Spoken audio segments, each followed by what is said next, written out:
Kirsty, it's so great to see you again. It's been a while, hasn't it, since we met up? So, how are you doing? I'm very good, thank you. It's lovely to see you too. Oh, I really appreciate you coming on because I'm so interested at sort of career change you made when we first met into sort of Mm. helping women in financial services become better leaders. And obviously, having worked in financial services my entire career, one way or another, it's such an interesting area, and I mean, it has changed since I was in my early 20s.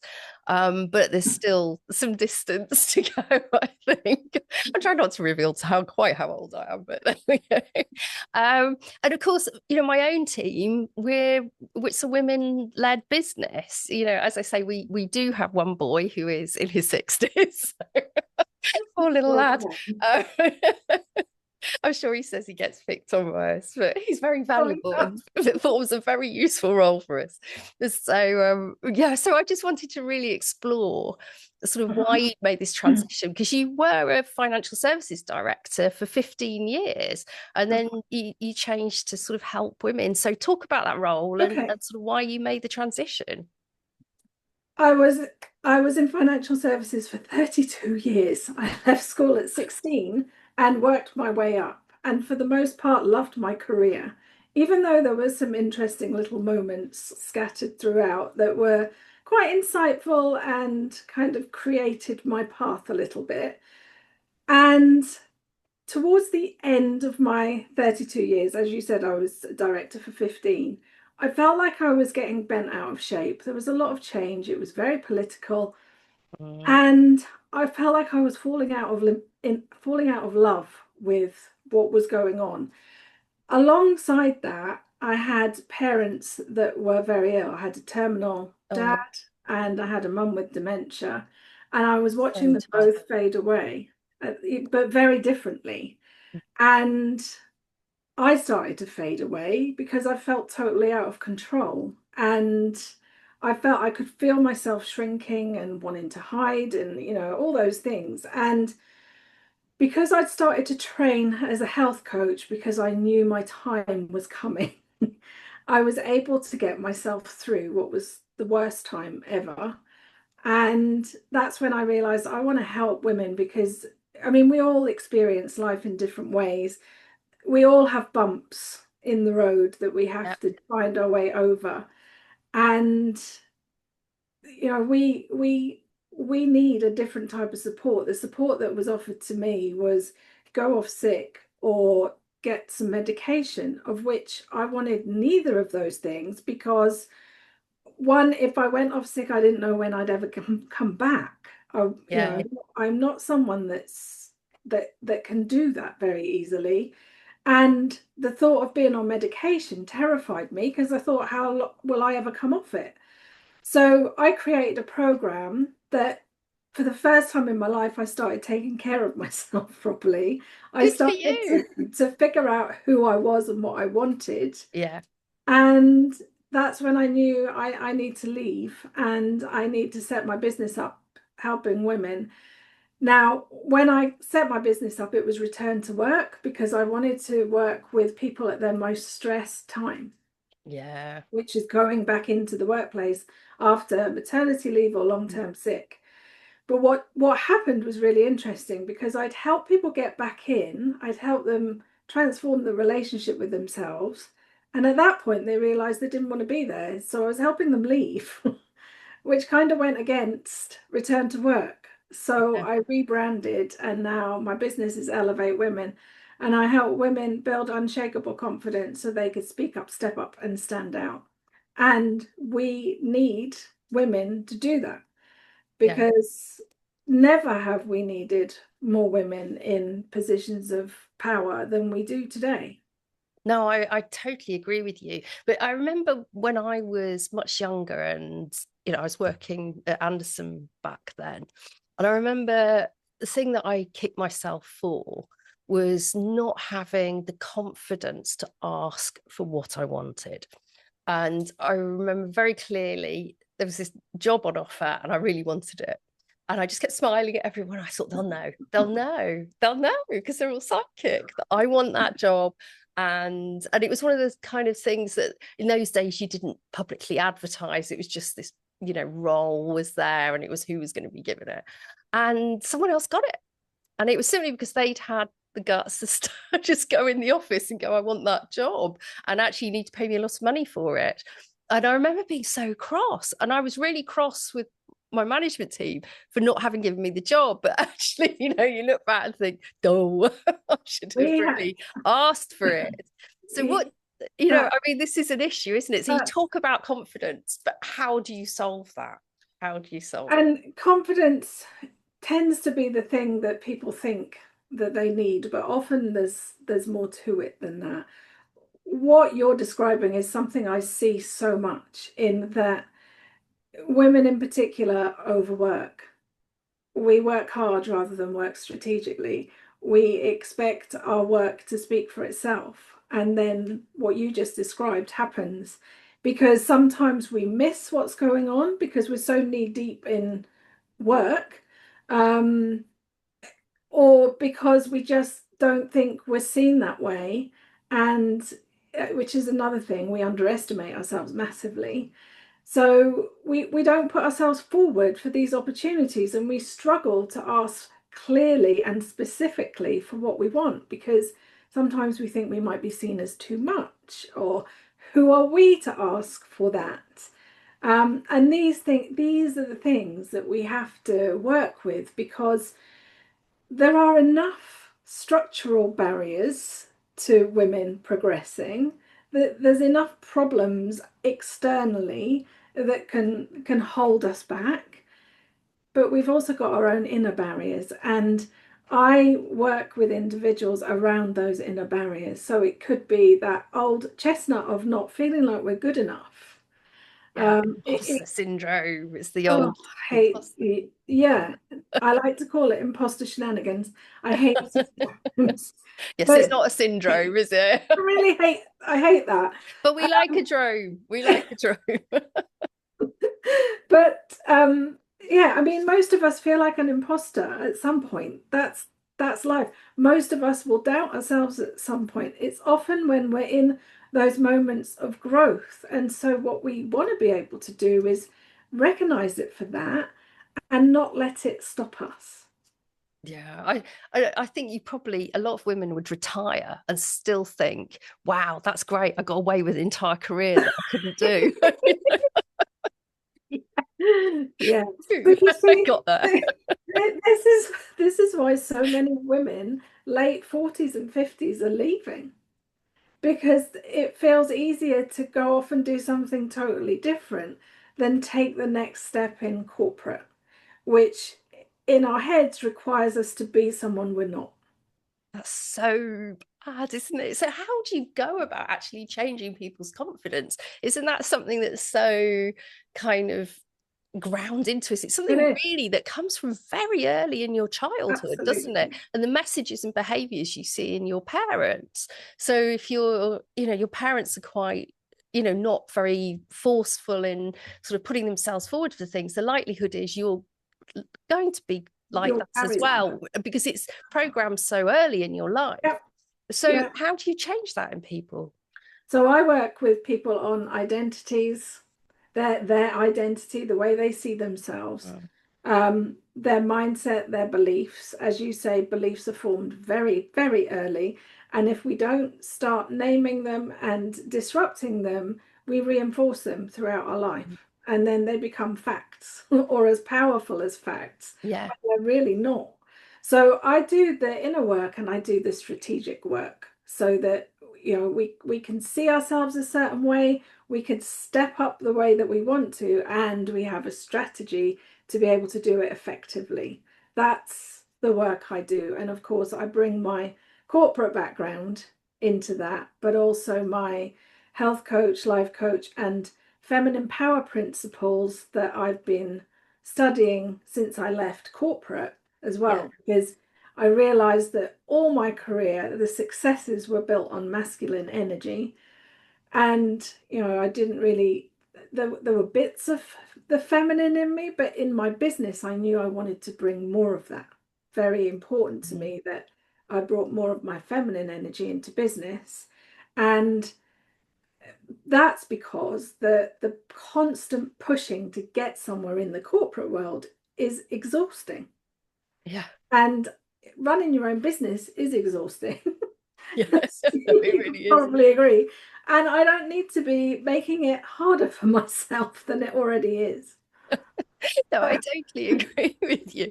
So you say you took someone like me who's I am like quite well on in my career now, and with my own business, but how would you go about improving my confidence and sort of bringing me to a place where I could take on a really senior corporate role if I wanted to?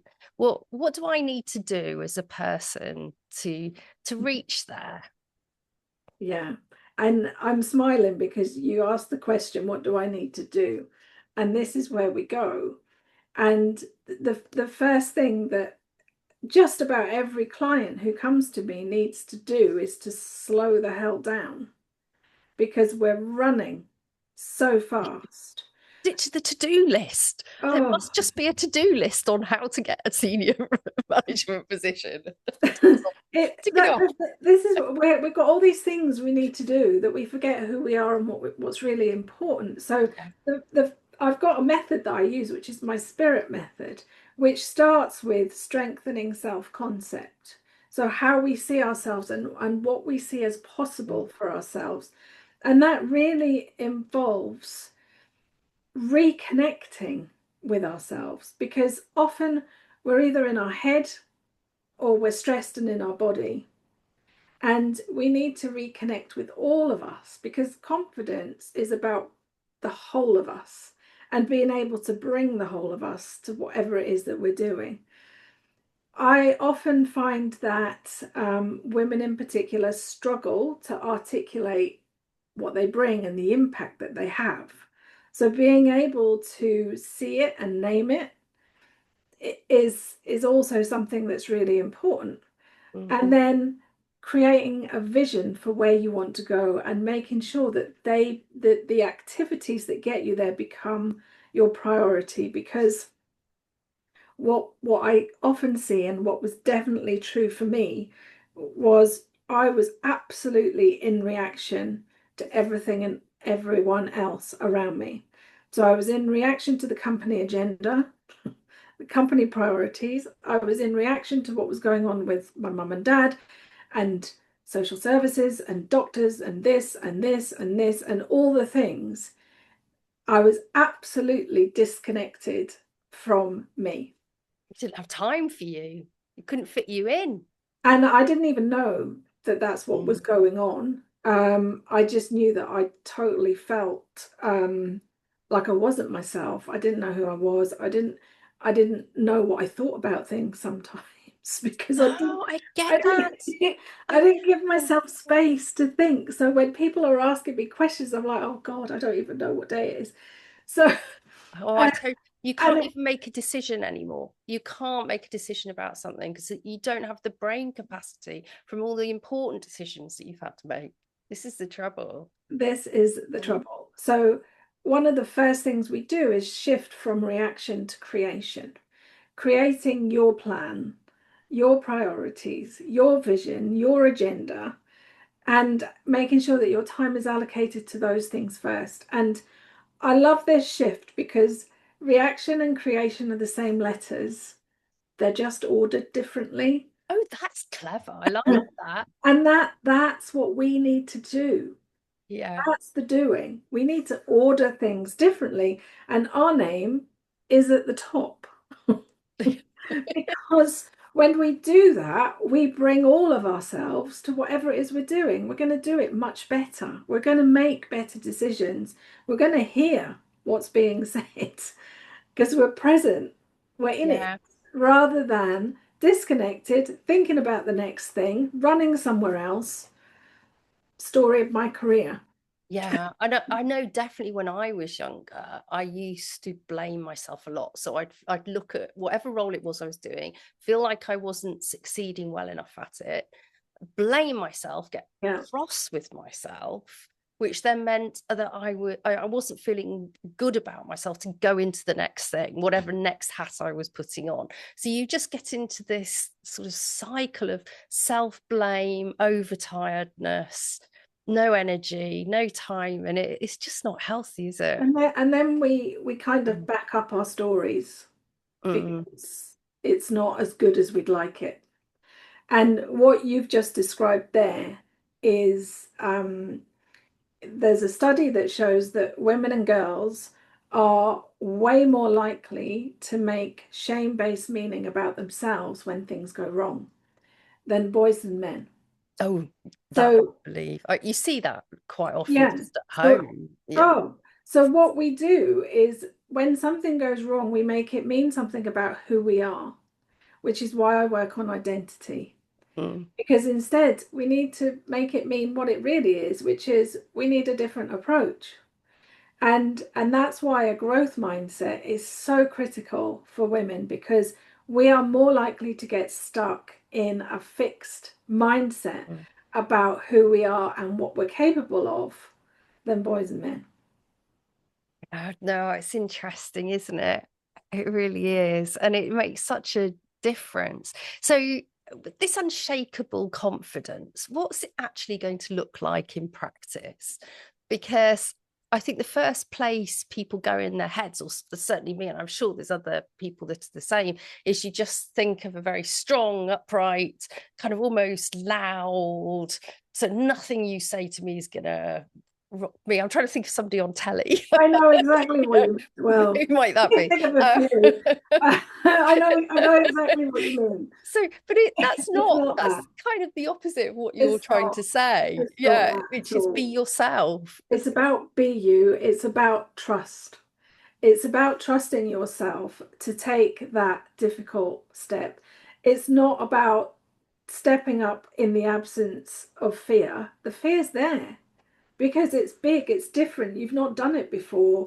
You know, these things are a bit scary sometimes, but it's about doing it anyway. But it's also about resourcing for yourself so that you feel supported enough to do it rather than beating yourself up. So it's that growth mindset. I'm going to go and apply for this role. And if something doesn't work out, I'm going to figure out how I use that to do what's next. That's unshakable confidence. And I think I said it's transforming your relationship with yourself so you become your supporter rather than the person that gives you an absolute earful and speaks to you the way you'd never ever want anyone to hear you speak to someone. Yes. Yeah. If you said it to someone else, you'd feel terrible. It's perfectly okay to talk to yourself like that. Yeah, no. So that's what it is. It's not about becoming this strong, loud, noisy, I'm going everywhere doing all the things. It's about reconnecting with who you really are and going where it is that you really want to go, knowing that there's going to be twists and turns, knowing that it might not go to plan, but absolutely trusting that you'll figure it out. As you That's go. what it is. Yeah. No, that's good. But that's kind of one side of it, isn't it? I mean, within the financial services sector, there have been a lot of track records of sort of women not really progressing, not just because of their own problems, but because it's a very conservative, male dominated area with quite a lot of traditional thinking, to be quite honest. It's And tradition. I try, I'm thinking very carefully about my words. So traditional thinking. And how so the women can do their bit, but unless those businesses do their bit as well, Absolutely. it's not going to work. So what should those organizations be doing to support women if they're prepared to sort of really look at themselves in this way and try and move forward? And so just for this conversation, I work with companies to help them with this, and I host regular corporate roundtables to talk about the barriers that women face in particularly financial services and what they need to do about it. But I think the main thing, well, there's two, there's more than one main I was thing, going to say, multiple main things. you've managed to get it down to one key thing. Well Yes, done, you. yes. No. Um, First off, we need to stop trying to put everyone through the same training. Men and women are very different. It doesn't mean that we start segregating, but we need to deliver what women need when it comes to helping them elevate their leadership. And we need to deliver what men need too. Mm, Um, so that's the first thing. Stop trying to do a one size fits all, especially at a senior level, mm, because, women at senior levels will have, well, we all have things that are going on that mean we need a different solution sometimes. mm. The next thing is we need mentorship, allies, sponsorship. Women are over mentored and under sponsored. And there is no shortage of those mentoring conversations going on where your brilliant leader is suggesting that you get a mentor to deal with confidence, gravitas, all these things Yes, that because that's the issue. It's just that as a woman, you don't have enough gravitas. there we are. That would solve everything for you. I mean, I wish I'd listened to that bit of feedback. I really don't. So, so yeah, we need to have people in the room that are going to actually sponsor us. We need to get serious if we want more women around the table. And businesses know, study after study after study shows that if you have women around the table, your business will perform better. There are less bankruptcies in businesses where you have women on the board. Really? There are Where so, did you get those stats from? I there are need to see them. so many studies on this, so many. So it's common knowledge that we need women around the table. But why don't they quite get there? All the reasons we've talked about. And if there's not enough support and if it's not easy for women to take the next step, it just compounds. So the work that we have to do as women in the business is we have to stop working hard and start working strategically, which means we need to build strategic relationships. We need to not stop worrying, but stop obsessing about mentors, get the mentors that we need to address the specific areas that we need to focus on, and get sponsorship, build allies, build influence loops so that we can have people that are going to say, yes, she is brilliant. We need her around this table. And then we're not solely relying on us just taking that step that sometimes feels too uncomfortable to take. Yeah, it's the people saying, "Oh, you'd be great for that," Yeah. isn't it? It's that Yeah. difference. It's them. Like, and that's what happens to men when they're, because men refer other men like them, men suggest other men like them because their networks are clearly more powerful because there are more males in senior positions. Yeah. Yeah, it's so interesting because my partner has his own business as well, and he has staff that work for him, and the men are much more confident in asking for pay rises, bearing no relation to their performance. So it's just, I want a pay rise. And what I find interesting is the fact he really considers it. Oh, Yeah, it's been such an insight into men. It really is. It's been very interesting. there is a Uh, brilliant study, Male Hubris, Female Humility. And mm. the study was around self-estimated intelligence. I'm not getting geeky for long, I promise. But Oh, basically, it's interesting. long and short of it is, you're going to guess this. When it comes to self-estimated intelligence, men go high. So they actually believe they're more intelligent than they are. In this study, not all men, I'm not saying that about all men, but in this No, study, that was the finding. And women underestimate. So we probably have by more quite a lot. humility. Yeah. Mm. We need to just deal with that ourselves and stop bringing so much humility. Humility is a wonderful thing, but we also need to own our brilliance, and we also need to be clear about where we want to go, and we also need to ask for what we need that enables us to deliver more for the business and have the impact we're capable of. Mm. I remember being told years and years ago, if you tell a man that you're good at something, he will believe it.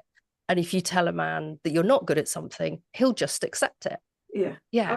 There'll be no questioning of it. So it's down to you how you present yourself about what you're good at. And if you go around saying you're bad at things all the time, they'll go, oh, okay, you're just bad Yeah, at it's it. just really bad. I But believe you. this is the thing, it gets repeated and repeated. Yeah. And it's and this is the other thing, because we need to be able to create a brand, our own brand.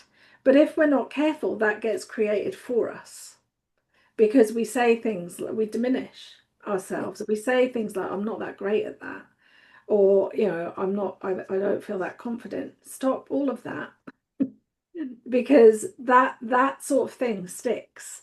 And before you know it, your boss is in a room with his peer or her peer group and boss saying what you've just said. Yeah, because they take it seriously. Because it's true, it must be. So Yes. we have to be really careful of creating the brand that we want to be known for, that Yeah. takes us to the next level. That's Other, such a great piece of advice. Otherwise, what we do is we become this really hardworking, brilliant team player who's very safe, and because of that, stays exactly where they are. Yeah, because there's no motivation then to move them on because they're They're great brilliant where where they they are. are. They're brilliant.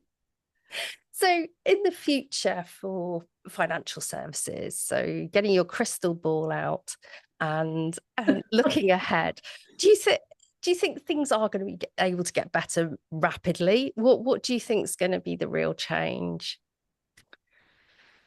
Such a good question. I wish I did have a crystal ball. It feels like things are going backwards right now, and I don't think it's just me that senses No. that. I think on top of political agendas, there's also, especially in financial services, lots of restructuring, and what I see a lot of is women carrying more than one job, and that keeps them where they are. And these are brilliant women that should be elevating through the company. I I don't know. Um, I think it's taken a very long time to get here. And when I joined the bank I worked for in 1987, I joined with two boys. They were 16 like me, and they were whisked away every Thursday afternoon, and I wasn't. And I didn't know why that was. And I remember asking the office manager, I plucked up the courage, I was a little bit bolshy at that time, and said, where are they going? Where are they off to? What have I missed? And he said, well, they're doing their banking exams, and you don't need to worry about that, love, because you will get married and have children. And Said that to you. yeah, Nice. Nice. special. And that I'm grateful for, because that was a real eyes wide open moment for me, which was right, I need to choose. I need to focus on my professional and personal growth, and I will decide where I go and when I go there. Um, but in different ways, that's still happening.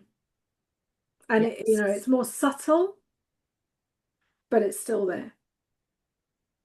Right. Well, on that note, It's, it's been really sunny and warm.